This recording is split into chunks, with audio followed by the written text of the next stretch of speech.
Good morning, good morning, good morning. Happy daily drop-in. We are live every single morning at 7 a.m. Eastern, and today is no different. Good morning. It's Friday.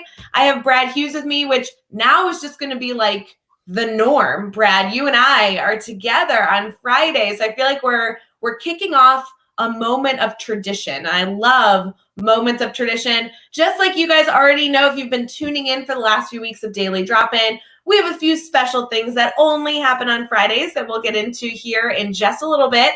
Please make sure you go grab your coffee. We're so excited to get ready for you and kick off your morning so we can end this week with a lot of excitement, with a bang, as we wrap up our topic that we've been focusing on all week long: relationships, relationships, relationships. So go fill up your coffee, spit your toothpaste out. Let's get started for the day.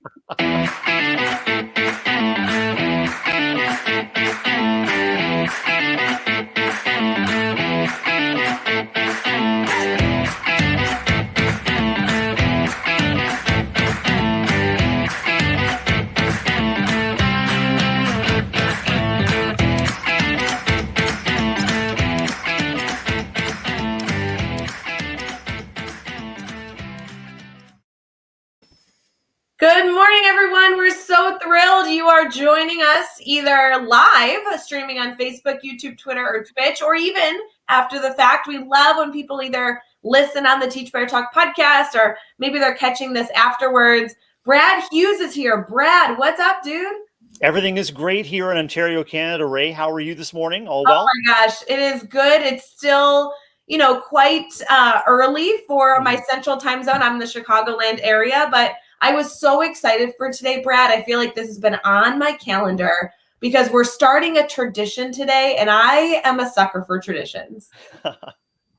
I'm excited. I'm pretty blessed to have the opportunity to join the co-host with the most in the central time zone. That's Ray Hughart here on the Daily Drop-Ins every Friday. So yeah, a tradition, and we've got a fantastic foundation, a great relationship among co-hosts, an amazing Teach Better family to cheer us on, and it's only going to get better and better from here, my friend. I love it. Speaking of Teach Better family to all come together, Alex is here, Bree is here. Good morning. Good morning. We always love when you guys are popping in the comments. We love to hear from you. And also, if you're willing, we'd love to have you share wherever you're watching on, share the feed that you're watching. Daily Drop-In happens every single morning. And the goal of Daily Drop-In is really just to spread some positivity. It's to kick off your morning on the right foot, and to also maybe share some information that might be valuable for you as you move into your day. I know that we have a good news segment that, Brad, you are the rock star at good news. I can't wait to hear what the good news is today. We have a celebration of some holidays being celebrated today, which will be a wonderful little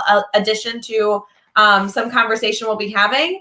And then we're focusing on relationships. And Brad, I just had a feeling that this was a topic you might have some opinions on. I don't know.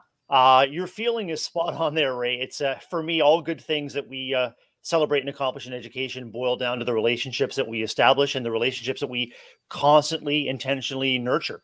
And when we hit a snag in a relationship, that's an opportunity for us to dig deeper and to figure out what we can do to make that relationship stronger. I mean, there's nothing off the table once you get the relationship train started, and like I said, it's the foundation of all good things. So yeah, I might have an opinion or two. Just an opinion or two, and that will be perfect. We'll get to that when we get to our brainstorm bank segment. We'll be able to kind of dive into not only obviously some great dialogue we've had throughout the week on this topic, but also what are those tactical strategies that you can take right now, and as you're walking into your building in a few hours, or maybe just as you're engaging with students today, how can you continue to foster relationships? There's been a great discussion all week long. I can't wait to wrap it up. Sandra is here with us. Good morning, Sandra. It's so good to see you. Brad, I went live yesterday with Andrea in our private Facebook group, which, by the way, those of you listening, if you aren't a part of the private Facebook group and you're an educator, come join us. Come join the family over there. But we were live literally just answering questions. Sandra has so many good questions. She's such a wonderful educator, always learning. She's sure, and that the engagement that Sandra and I notice Alex and Brianne are here. I mean, the engagement that our Teach Better members and Facebook group members bring is what makes it comes alive for us hosts. Is the energy of being able to respond to what your needs and questions are, and it's amazing. I noticed that Alex is here, our Badood, which is wonderful. Alex was officially christened Badood last night in our Teach Better chat, and Ray, all thanks to you, all inspiration from you. Welcome to the Guild of Badoods. I cannot tell you how much of an honor it was that during a Teach Better chat on Thursday nights over on Twitter, which, by the way, guys, we only have one more of those left for the fall. Limited time offer.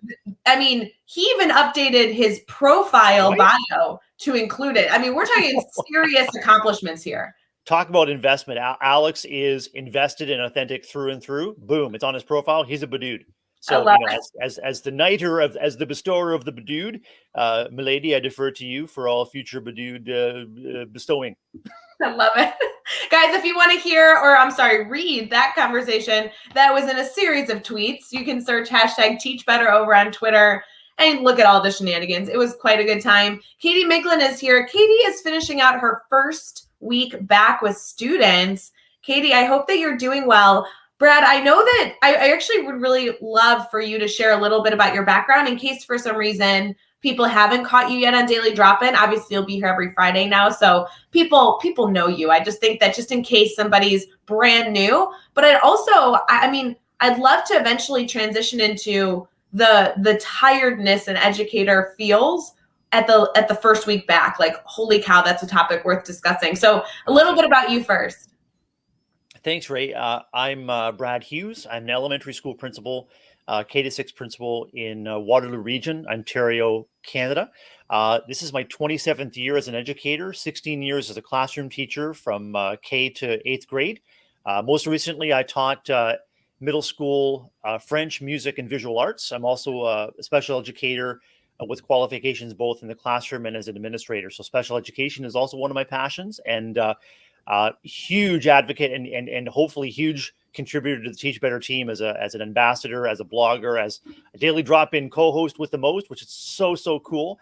And I'm also host of the Good News Brad News podcast, which is returning soon to the Teach Better podcast family after I think a much needed summer break to recharge, reconnect, and get some more creative workflows going. So I'm excited to debut a new blog series. It may actually be as soon as tomorrow on the Teach Better website.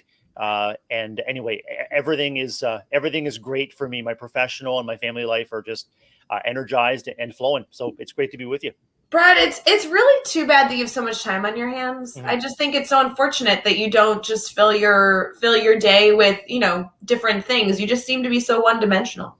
Yeah, and the good news, Ray, is once you cross the 49th parallel up to Canada, there's actually an extra hour that's tacked on. Not many people know that, but those of us in the Great White North enjoy a 25-hour workday. And I heard someone observed that our good friend Livia Chan, where someone observed, does Livia ever sleep? I want to assure you that I do sleep, and in addition to kindness and dad jokes, napping is one of my superpowers. Like, I can fall asleep anytime, anywhere. My family just thinks it's hilarious. And where's dad? Always asleep. But boom, I get things done, and I'll tell you, I'm so energized by the friendship and the interest that Teach Better team has brought to me. That alone is a reason to move to Canada. If that was true and you had more hours in the day, that alone, I would pick up my lifestyle, grab the 2 pups, and I'd be up there in a heart.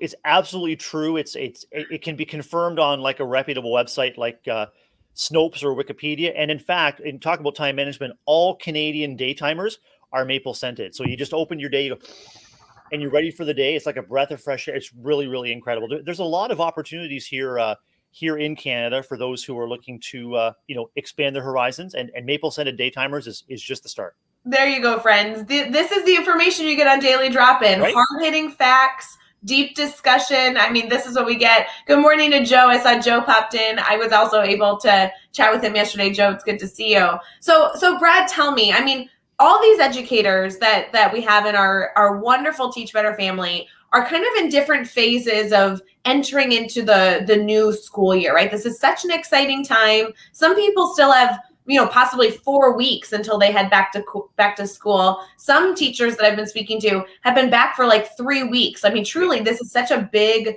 phase that we're in, especially here on North America with so many different districts and traditions on how we get back to school. Just specifically, because I'm going to shout out Katie Miglin because I know her schedule. She is entering into Friday morning, first week back with students. Like, holy cow, teacher tired really sets in at this point. It really does. And it harkens back to something, Ray, that you have shared out and continue to promote, and that is focusing on your daily best. This is a time of year when expectations of ourselves, let alone what we feel expectations of others might be on us, are huge.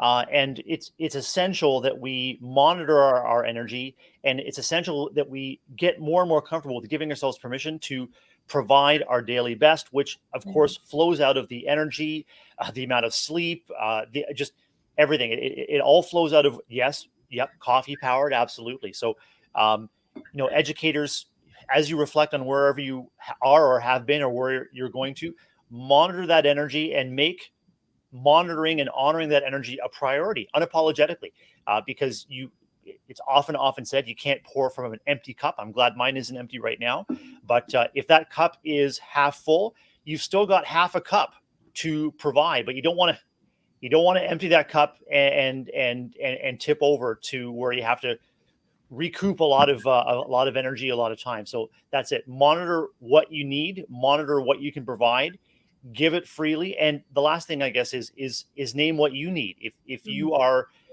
dead tired, you can even name that to your students or your faculty members, like, and model that daily best. On a scale of 1 to 10 in terms of my gas tank, I'm at a 2, but I'm going to give you that 2 kids, or I'm going to give you that 2 office team, or I'm going to give you that 2 faculty members. And I ask you to honor that. And in times like this, I often coach students and teachers to be gentle, kind, slow things down, and just to be aware that people's energy levels are going to vary, and people just might need that extra bit of patience and that extra bit of support at times like this.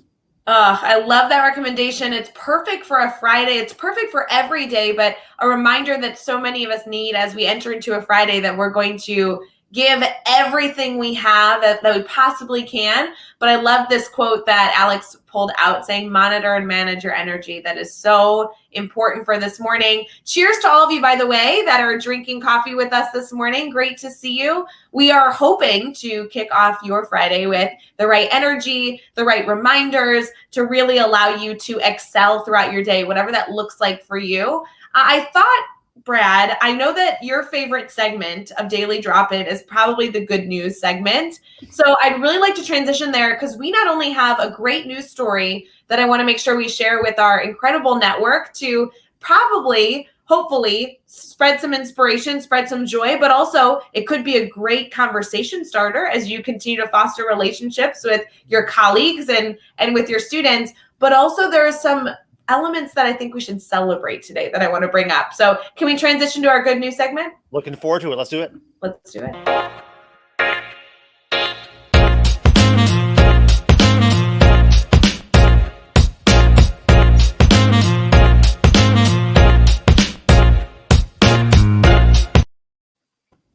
Good morning, everyone. You know how our good news segment begins. We just get to celebrate wonderful things going on in the world, not only funny holidays that you could choose to celebrate today. I loved that this week we had Fajita Day. That was a huge highlight of my week. But we're also going to get into some good news stories. Karen's jumping in. She says that she's going to finish setting up her classroom today. Karen, I'm so glad you're starting your morning with us before you go and set up your wonderful classroom for students. And Megan Wells is here. So we know we can get started because the Green Heart Queen is in the house. So I'm so the party has officially started because Megan Wells is with us. Absolutely. I know it really does work that way. For those of you who are not connected to Megan Wells, please go do so. She's an incredible educator in the Teach Better family and the creator of the Green Heart what would you call that? The Green Heart movement, I feel like, is what we call I it. think so. It may have started as an initial act that kind of blended into a tradition.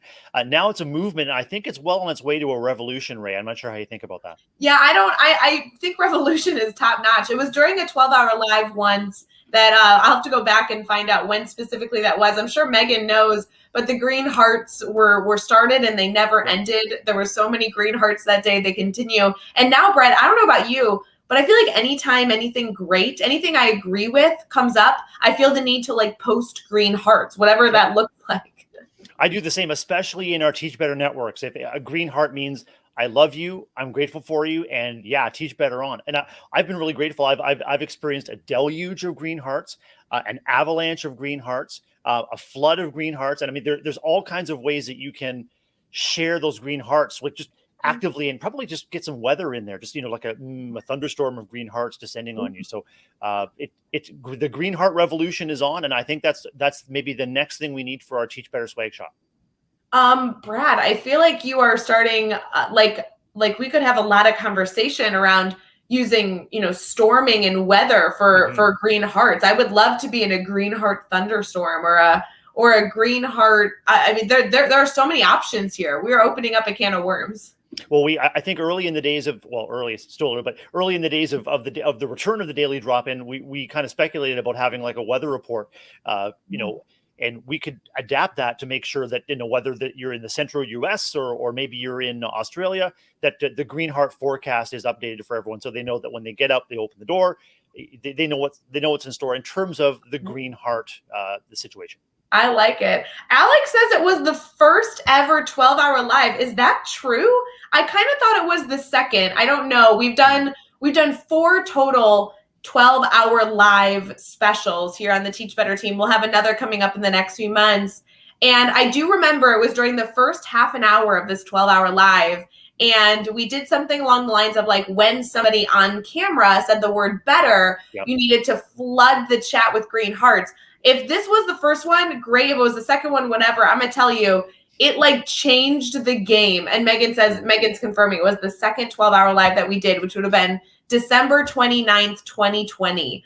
And holy cow, did the Green Heart movement just change the game. After that 12-hour live though, Brad, I will tell you, I was having a little bit of overload because I just felt like I had green hearts across my eyes every moment of the day. Talk about investment in relationship, though, Ray. I mean, I think of Alex and Megan, and there's another Teach Better member whose name escapes me right now, but they're like the Teach Better archivists. Like they pay attention to everything, they remember everything. Yeah, Brad, you made your first appearance on Daily Drop In on May 18th, 2020. I'm thinking, I can't remember where I left my car keys when I came in last night, but they've got this down. It just goes back to what we started. It's that investment, is that care, and everybody pours what they can into opportunities to connect with the Teach Better team. I'm grateful for our archivists. I mean, maybe hashtag Teach Better Archivist is another great idea for our swag store. I do love our swag store, guys. You can head over to see all the Teach Better swag, and many of which includes green hearts, over at teachbetter.com. There's so much there. I do love all that stuff. I will say, Brad, there's a whole kind of avenue of conversation we could have here. I know we're focusing on relationships. We haven't even gotten to our good news segment yet, but the idea of building relationships, our network spans across the world and so many different pockets of Teach Better family members, whether it be the mastermind that comes together weekly or the ambassadors that seemingly engage every single day with one another. Right. The majority of our network has never met. And I just think that there's an important reminder that we have that as we discuss investment and things that we can do to foster relationships, truly, we have beat all odds. Our family is the perfect example of people that can be close-knit family and not engage with each other every day physically together. And, Brad, you and I are a wonderful example. Mm-hmm. We get to do this every single, week together. And we've had so much dialogue and conversation. We've never met in person. It's so funny. And I think that goes to, I mean, that proves something that we as educators and others are experiencing through the pandemic, is that whether it's in person or moderated through a camera, relationships are something that you embody. We embody our loving and caring relationship, Ray, with the eye contact, with the posture, with the relaxed stance, with the excitement. But a key to that is really good listening. Like you listen to and learn about what my needs, interests, strengths are. Everybody who approaches an interaction with the Teach Better team through technology is that invested, and it's something that's embodied, and it really makes it something that, when we do get a chance to meet in person, it's going to be a blowout green heart extravaganza. Because can you just imagine? I can just imagine the outpouring of relief and excitement to actually, when it's safe to do so, handshake, high five, or put my arms around people and give them a hug and say, "You have been so important to me in the past 18 months. You have no idea." And that story is going to be repeated dozens and dozens and dozens of times by all of our Teach Better family. So it really is something that we embody, even if we can't meet in person. Well, and I mean, first of all, I feel like I'm getting chills. Like, these are all the feel goods of the morning. I love that we're starting with a Friday, sharing our love and appreciation for one another. But, it's just so funny to me that these really are authentic relationships, at least truly in my mind. Even the members of the Teach Better team, we have 26 people on the Teach Better team. I think I've met like maybe 15 of them, maybe. I mean, truly, like, even within the team, within the ambassadors, within the mastermind group, within the podcasters, within the guest bloggers, the relationship is so much more than physically meeting in person. And Nikki comments in our discussion right now. Every time I see Nikki, I can tell you like 5 fun facts about her, one of which is something she just commented on, that she owns like everything in the stinking swag store. Like, she is a walking ad for Teach Better. And I love that Nikki and I hope to meet Nikki someday very, very soon. But these are the types of relationships that we have the opportunity to form, not only with Teach Better members, but with our students, with our stakeholders, and with every educator in the educational community. Because whether they're really active in our family or not, we should still be welcoming them with open arms and fostering deep relationships with them, because we all can learn from everybody in this incredible space. So it's 100%. And as we learn from each other, it's about recognizing and leveraging the networks that we have. I mean, in tough times like this, during the pandemic, or just in the busyness of life as educators, it's easy to say, I don't have time for, it won't work. Teach Better as a network is only one example of countless networks that exist in our personal and professional lives through social media or through old-fashioned things like to the telephone or letter writing, or Jody there in the comments said a postcard. Anytime we leverage the networks that we have to stay connected with others, whether it's been a week or it's been a year or it's been 10 years, leverage those networks and just, as Liv Chan would say, be a reacher outer. If someone's on your heart and mind, they're there for a reason, Livia would say, and so Livia does say. And so if they're there, reach out and just let them know. You never know where that, at the minimum, that spark is going to make a guaranteed positive difference to the person receiving that note. And you never know where that relationship, if rekindled, might lead.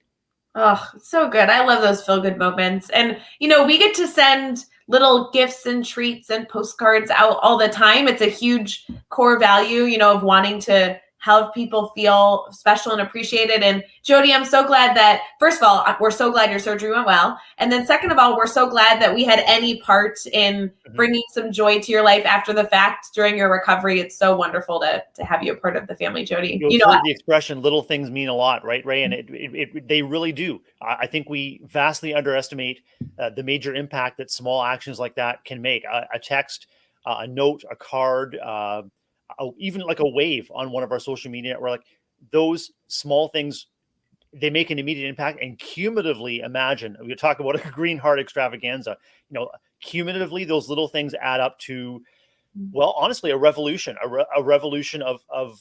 kindness, and a revolution of fellow feeling among anyone that chooses to engage. So I'm all for it. Oh, I love it. Let's transition into some celebrations. As we do that, we'd love to have you share the Daily Drop-In wherever you're watching, maybe specifically with some green hearts to share the love and appreciation for others. Brad, we're going to start with the holidays for today and then transition into, awesome. I know, the good news story. Today is August 20th. Is that true? No, what's today? Yep, that is today. Yeah, on both sides of the border. Made me nervous. Okay. August 20th is a big, big day. There's a lot of holidays. Yeah. I think that one of them made me very anxious, and the Mhm. other I was like, okay, I can get on board with this. So I just want everyone to know today is World Mosquito Day. That made me very anxious to hear that. Brad, do you have any thoughts on mosquitoes as a animal that exists in the world? Ray, a naturalist will tell you that a mosquito provides some kind of important link I'm in sure. the food web. Yeah. I will tell you that I believe that they simply exist uh, uh, to torment other living things. And so, and look at the investment that all of our families make in repellent or things that zap or things that blow or fan or Uh, I am not a fan of mosquitoes. Let that be said. I know, me neither. However, I do feel like while I probably would prefer that mosquitoes weren't around me ever, World Mosquito Day, I guess I'm glad everyone deserves a holiday. It's like, okay, fine. I do believe that they must have a scientific need in our world. So I do appreciate them for that reason. So, of all days today, we'll have a slightly increased appreciation for mosquitoes because it's their day. So I'm going to let that happen. Well, I'm just seeing this. Sorry, this just in. The slogan for World Mosquito Day is World Mosquito Day. It really bites. See, Brad, this is why I love being live with you. You're just the best. Appreciate that.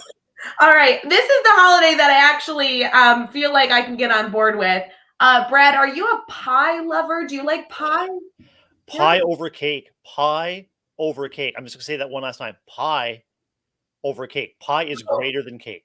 Oh, Yes. I'm not sure that I agree that that's a Okay. much deeper discussion. I don't want to ruin our friendship over this. So That's a I'm just deep going to let you discussion. know Yeah. today is chocolate pecan pie day. Oh, I thought that would be oh, something worth celebrating on a Friday. If you're looking for a sweet treat on a Friday, you've gotten through your week, you're sharing some appreciation for entering into the weekend, hopefully getting some rest. Go get some pie. butter tarts are huge in my neck of the woods, and I love them with raisins, with pecans, with chocolate. And to me, a pecan pie is just a giant butter tart. And I know the recipes will vary regionally, and I've had some amazing pecan or pecan pie in my day. And so I am always up for pecan pie on chocolate, whatever it is. How do Lay you on me. how are you supposed to say that? Chocolate pecan pie day? Chocolate pecan pie day? Is this a I whole guess other avenue? I would talk to Alex because if there are any crayons nearby, Alex could draw you a poster Mhm. with the crayons That's true. about the pecan pie. And I think it's tradition. It's traditional, at least here in Canada, to put on your running shoes before you eat the pecan pie and draw it with your crayon. Anyway, we can go Okay, down that rabbit hole. you are getting off track. This is from a daily drop-in we had. What was that, a few weeks ago, where we just debated how to pronounce words. I'm going to go on record, and I feel confident saying this as we get into our good news story. Yeah. I think it's pecan because pecan sounds very aggressive and sharp. I feel like pecan is more like welcoming and warm. I don't know. That's where I'm going. Yeah. Alex Pecan. says in the comments, it's definitely a Pecan. regional Yeah. pronunciation. Okay. So it's so much. I mean, pecan pie is like just a smooth, sweet, glorious, glorious flavor. So pecan is more becoming to that whole experience. And I noticed that Karen says you do not say pecan Yeah. because I think as an experienced camper, pecan is a completely different thing altogether. Oh my gosh. I don't want any pecans in or around my dining table when I'm trying to enjoy some pecan pie. Definitely not. Brad, I think that it's time for some good news. Fantastic. And I'm going to be honest with you. I was really inspired by all of the conversations with our daily drop-in guests. And one thing that really came to mind was just all it takes is for you to show up as yourself, just as all of your co-hosts did this week, Ray. Just showing up as yourself is the key. So I was looking for something that was kind of, really thoughtful, really deep to kind of reinforce that. And all I got is a story about a cat. And then I thought, hold on a second. We have so many animal lovers, animal devotees, and pets and other animals add so much to our lives, and they're part of our network of relationships too. So here's our good news story for the day. Wait, Brad, I hope Yeah. this is the same cat story we shared yesterday because we did not do a deep dive. I would love to have you highlight this again and do a deep dive because we just skimmed over the surface. Is this about a black cat? It is. So I guess it's worth mentioning. It's worth mentioning twice. So this is the Daily Drop-In's first repeat good news story, I I guess. like it because we just skimmed the surface Okay. of it. I think we could tie this in beautifully as a Friday wrap up. So I'm in. That was an awesome pivot, Ray, by the way. I appreciate that. A black cat is being hailed as a hero after it helped rescuers find its 83-year-old owner who'd fallen into a ravine. This comes from Sunny Skies with a Z.com. Searchers noticed the cat, Piran, sitting near the gate to one of the cornfields, meowing at them incessantly. The owner had fallen into a ravine, was unable to get out, and Piran the cat saved the day, the police wrote on Facebook. And so we have a pet at home. We have a dog, and I know that many of our Teach Better family members and anyone watching has a special animal in their lives. And what I'll say about animals is I don't know if I could count on my dog Charlie to bark enough to attract anyone's attention to rescue me if I fall into a ravine. Heaven help me if I fall into a ravine, Ray. But what I will say is, pets are restorative. So I mean, they're little creatures that you look forward to seeing at the end of the day. They are, little creatures in our lives that love and share affection unconditionally. And they're also a wonderful point of connection. We talk about those connections of networks. If you're a pet owner, whether you're a cat person, a dog person, you've got a ferret, or heavens, a boa constrictor. It's something to talk about that brings people together. Connection with animals is part of our human experience. And so I'm really grateful that Piran the cat was able to save its owner. But I think cats have a reputation of sort of being aloof, detached, like, yeah, okay, human. Yeah, you do your thing, I'm going to do mine. But it sounds like the relationship that the elderly owner developed with Piran may have saved the owner's life, and imagine the gratitude afterwards. And I love any opportunity to talk about animals. I think that that's such an open door to be able to walk through with anybody who you're trying to foster relationships with, because everybody has an opinion on animals, and that I think that allows us to really bond or begin to have a bond with other people. One of the things that I'm really excited about that I haven't heard a lot about this year, so I want to challenge our network. What about class pets? I would love to hear about fish that might exist in classrooms that are a part of the Teach Better family, geckos, lizards. I know that there's been rabbits. I've seen so many beautiful animals that have graced, the students' learning, learning experience of being a part of that. And whether it's in the classroom or even the mascot of the school building, animals can offer so many different elements.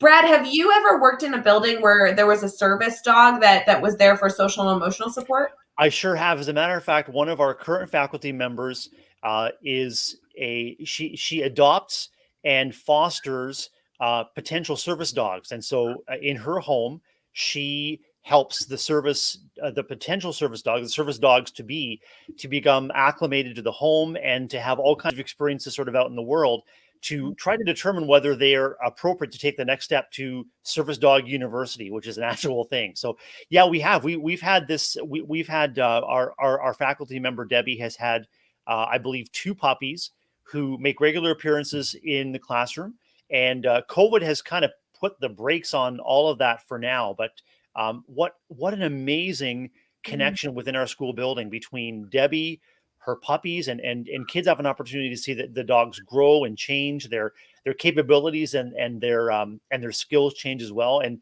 there's something so soothing about having a familiar animal in your midst. It really is incredible. And it's all about that connection again.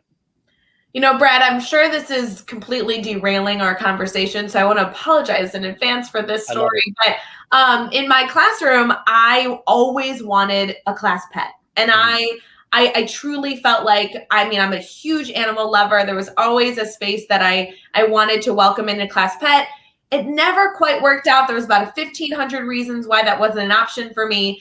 And so my solution, Brad, was not to give up on this dream.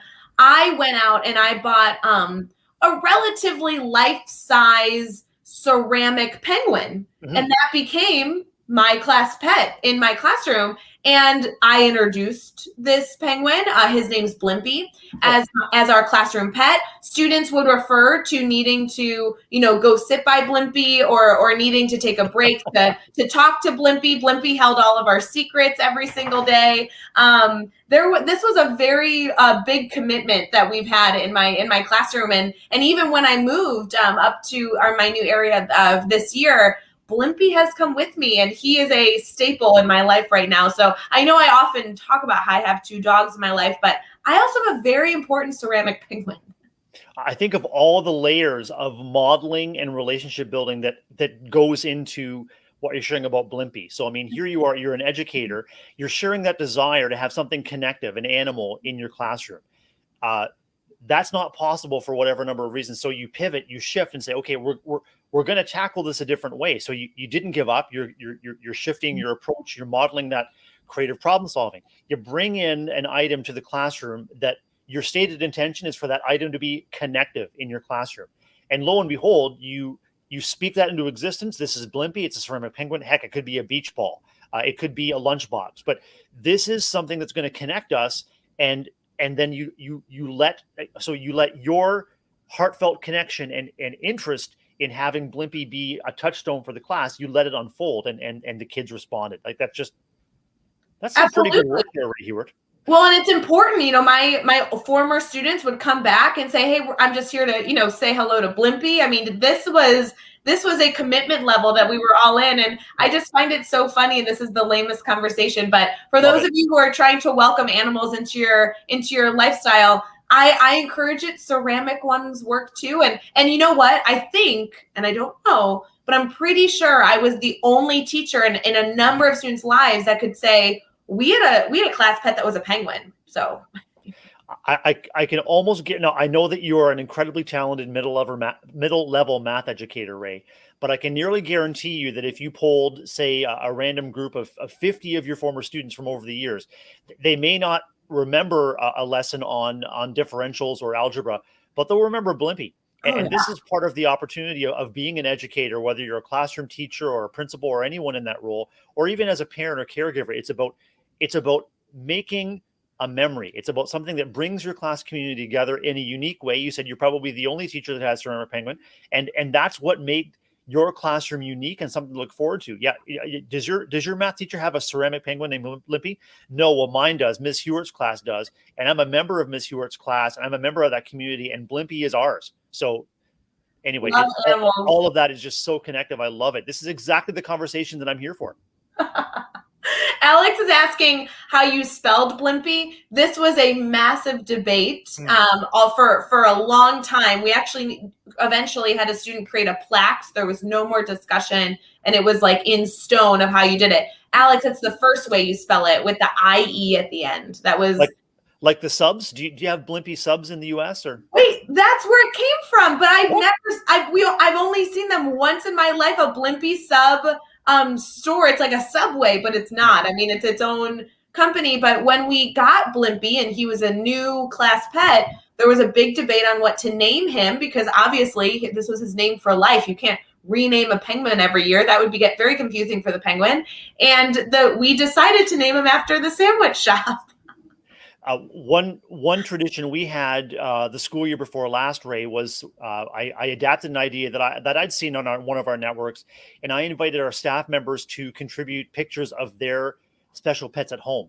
And so it was a bulletin board display that invited kids to get to know their teachers and staff members through the animals that they loved. And it was really connective for our faculty. It was really, really connective for our kids. It sparked conversations among kids and teachers who wouldn't normally interact. Like, I've got a ferret just like you, or I've got 2 black kittens just like you, or your goldfish is so cute, that kind of a thing. And I positioned it in an area where people were like an entrance door, so people are walking by it every day. And then again, it's the little thing, but it's going to accumulate over time. The better you know people, the easier it is for you to be able to reach out with something connective, especially between kids and adults. We want to champion those wide connections within the building where we're all making connections with everybody. So that's just an idea that I'll throw out there. And I want to give credit to the original, the poster. I'm not sure who it was, but I'll share a photo of that bulletin board along with the link to the Cat's Meow, the Cat's Meow story we shared again today. I'll share that back in our Teach Better feed. That would be awesome. We're going to transition here to a brainstorm bank. Here's the deal. Alex wants to see Blimpie, and Blimpie is truly right there. Like I can see him. He's seated with me right now. I don't know in this brainstorm bank commercial if I can stand up, grab him, and bring him back at the same time. So I'm not sure if we should risk it. But Alex, he's like not small. I'll show you how big he is because I feel very committed to giving you as much as I can in the story. Ray, if you're not back in time, I'll cover until you and Blimpie can make an appearance. You think so? Okay, so absolutely. We're gonna click this commercial for Brainstorm Bank here, guys, to continue to wrap up our conversation of relationships. I'm gonna launch myself across the room to go get Blimpie, and we'll be right back.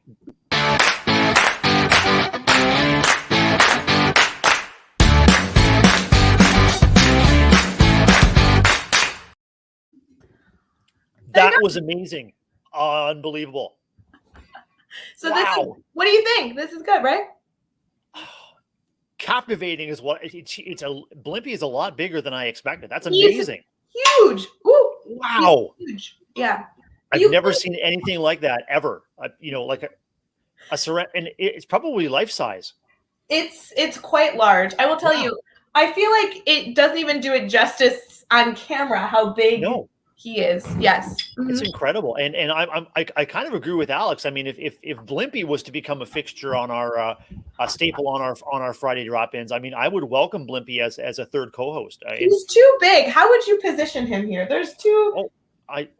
Ray, if anyone can find a way to work Blimpie into the decor in a way that's aesthetically pleasing and educationally sound, it's probably you, my friend. You can. Well, we'll leave him here. But anybody tuning in to this segment, we're whatever 40 minutes into Daily Drop-In this morning. You all are gonna need to explain why there's a penguin in the background. I just want to be clear.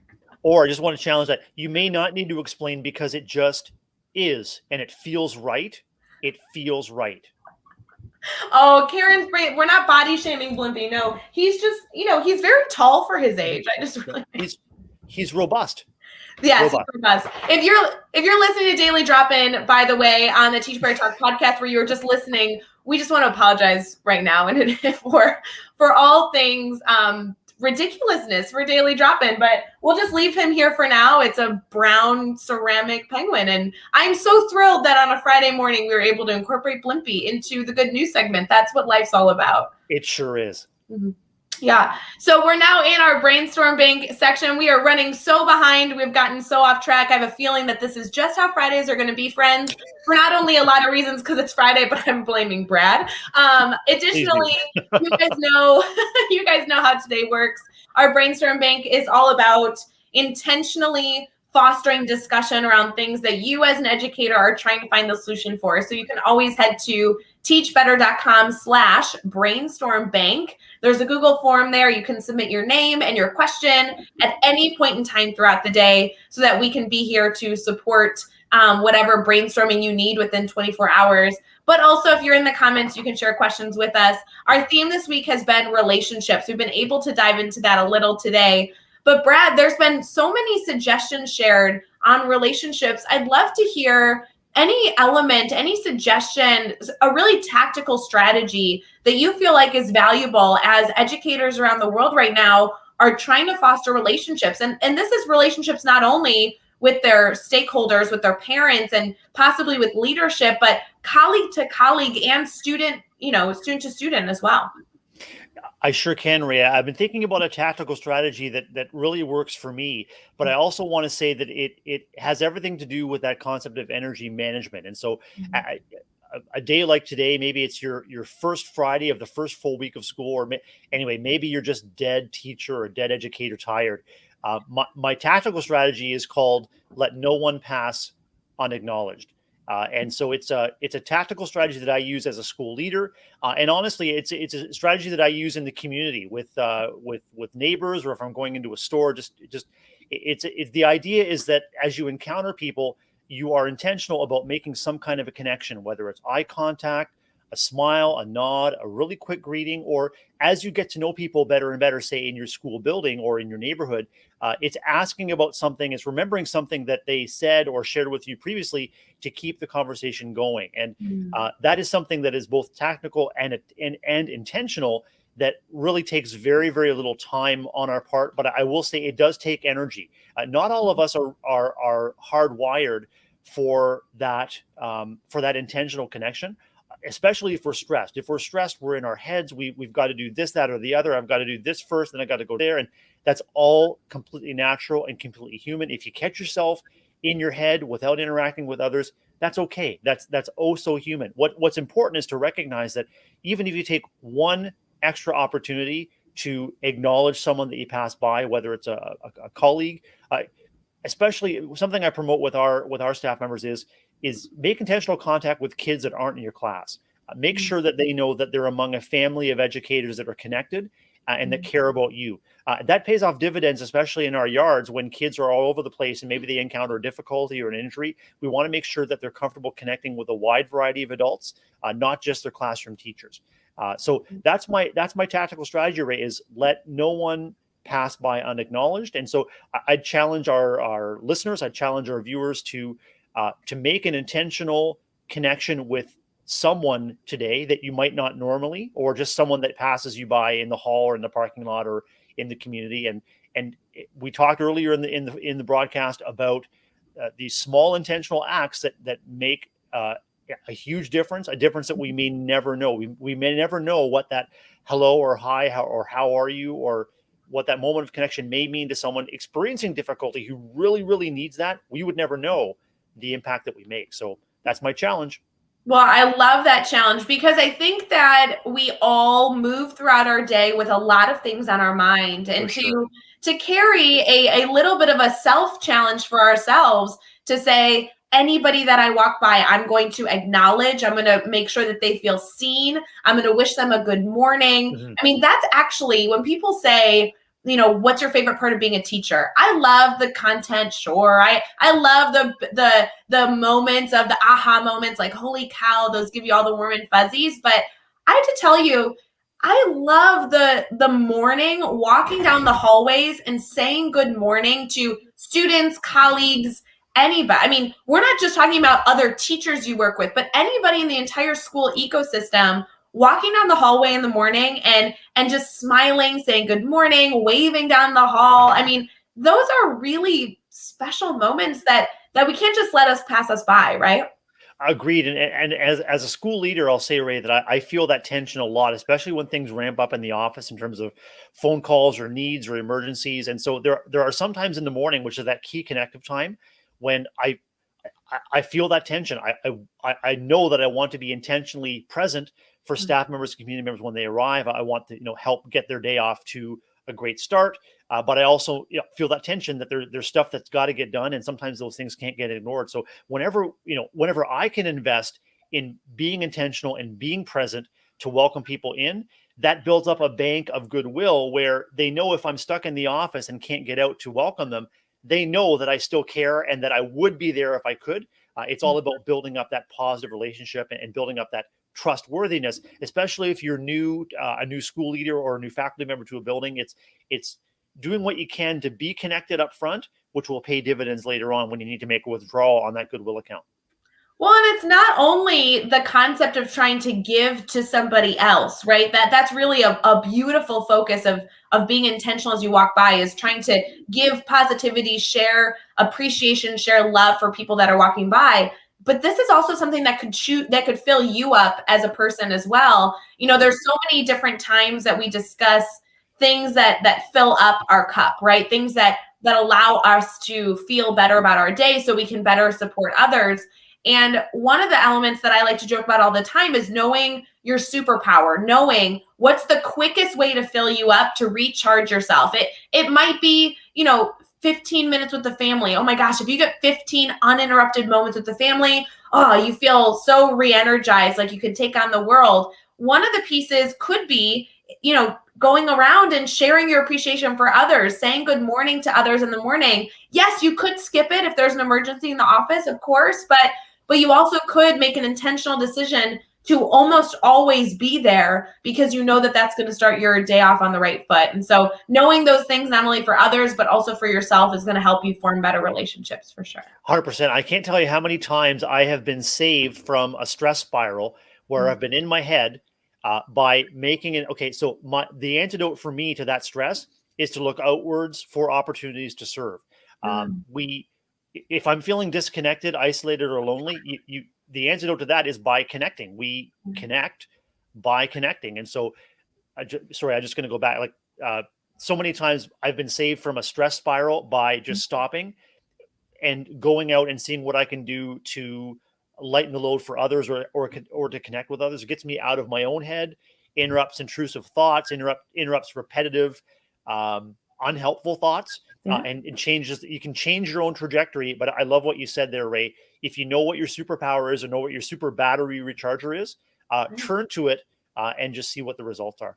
Oh, I love it. You know, Brad, this is a perfect time for us to recap the week a little bit, in case those of you tuning in right now didn't catch every single moment of the daily drop-ins that we've had all week long, as we're live every morning, Monday through Friday at 7 a.m. I'd love to recap some of the dialogue on the suggestions of relationships before we end our time all together. So we'll be right back as we kind of like recap the week and talk about all the wonderful strategies that have been shared thus far.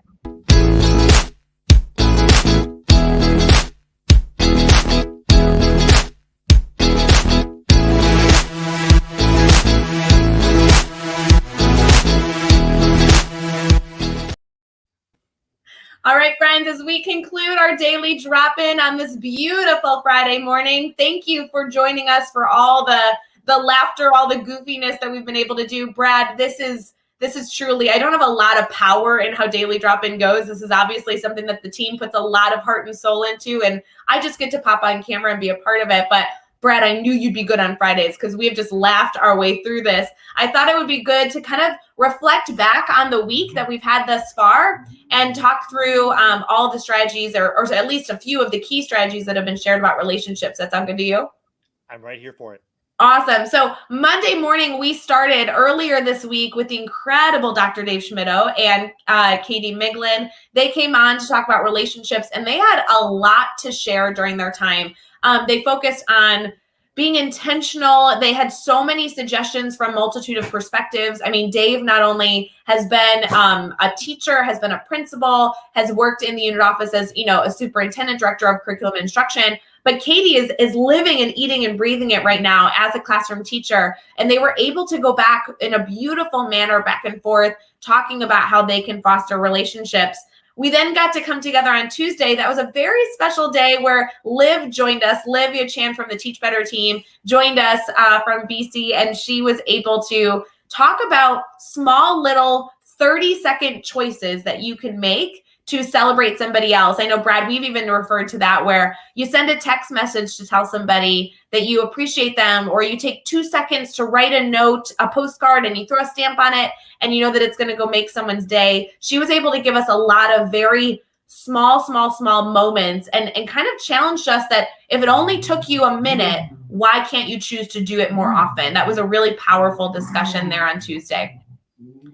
When it comes to Wednesday, we were able to celebrate Fajita Day with Hunter Flesh, who is an incredible third-year educator. He's entering to his third year. He's a wonderful podcast host, and he was able to talk a lot about the questions that he enjoys asking on his podcast, how he can use that skill set to ask questions to foster relationships with other colleagues in his building or other students in his building. One of my favorite things he challenged us to do on Wednesday was to try and ask people a question throughout your day that you truly believe no one has asked them yet that day, or no one has asked them ever in their life. So really providing like unique moments to get to know one another. Did you catch that segment, Brad?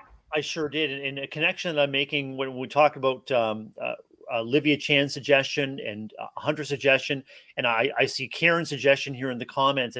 It's about establishing a workflow.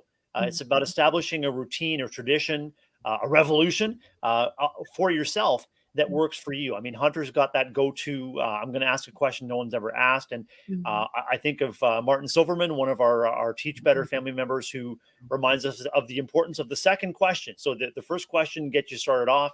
It's the second question that invites you to go deeper. And that routine for Hunter that's a winner. Ask something that no one's maybe ever asked before, and see where the conversation takes you. So fun.